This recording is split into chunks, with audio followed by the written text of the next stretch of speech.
Hi, boys and girls. This is Mrs. Harley. I'm here to go over comparison word problems with you today. This is going to help you with page 8 in your packet. I'm actually going to start with a pretty hard one. Are we ready? So first of all, when we're talking about comparison word problems, we're talking about comparing two things. So some of the key words that we look for to kind of help us to know that those are words that are going to give us that clue that we're comparing two things are words like fewer, more, less. And when I see those words in my brain, I go ding, ding, ding. So let me walk you through this problem. It reads, Maggie has 15 stuffed animals. So I see that number 15. I'm going to box it. And I'm also going to underline my label. That lets my brain know that we're talking about stuffed animals. So Maggie has 15 stuffed animals. That is, those words, those are the tricky words. That is, those words that is referring back to the number 15 in the previous sentence. So 15 is 4 fewer. Oh, there's my ding, ding, ding word. When I see the number and the word fewer together, I put an oval around it. And I'm going to star fewer because that's my ding, ding, ding word. It lets my brain know that I'm going to be doing a comparison word problem. So Maggie has 15 stuffed animals. 15 is 4 fewer than Ruby. How many stuffed animals does Ruby have? So here is that question mark I'm going to circle to zoom in on. This is the question I need to answer. How many stuffed animals does Ruby have? So I have 4 fewer. 15 is 4 fewer than Ruby. So the big question I want to ask myself when I'm doing a comparison word problem is who has more? And if I'm looking at this word problem, who has more? Maggie has 15 stuffed animals. That is 15, 4 fewer than Ruby. Well, if Maggie has fewer than Ruby, then who has more? Ruby must have more. So if Ruby has more, I'm going to put an R at the top for Ruby.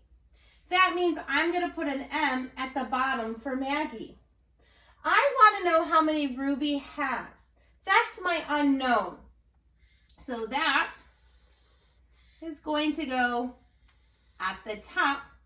And I don't know that answer. That's my unknown, so I'm putting a question mark there. Do I know how many Maggie has? I do. This problem tells me Maggie has 15. So I'm going to make a bar with Maggie having 15. The problem also tells me that Maggie has 4 fewer than Ruby. I put that in an oval because nobody has that 4. That's just how many Maggie needs to have the same as Ruby. If Maggie gets 4 more, she'll have the same as Ruby. If Ruby loses 4, she'll have the same as Maggie. So that is why we put that 4 in an oval. Nobody really has that. And then if you remember, what's hidden inside this comparison bar is a math mountain. So over here, I'm going to make it. I have an unknown at the top. I know that Maggie has 15. Ruby's at the top. I know that Maggie has 4 fewer than Ruby. So if I now add in my symbols, I can add to get my answer. I can say 15 plus 4 is equal to or the same as what Ruby has. So if I put 15 in my head and count up 4, I get 15, 16, 17, 18, 19. That means Ruby must have 19, and I'm going to label my answer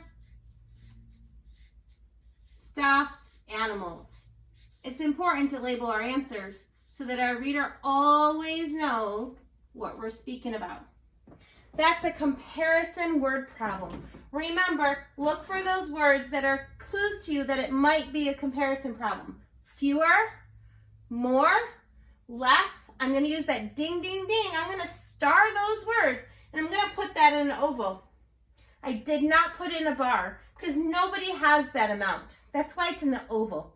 That's just how many more Maggie needs to have the same as Ruby and how much Ruby needs to lose to have the same as Maggie. Have fun solving your comparison word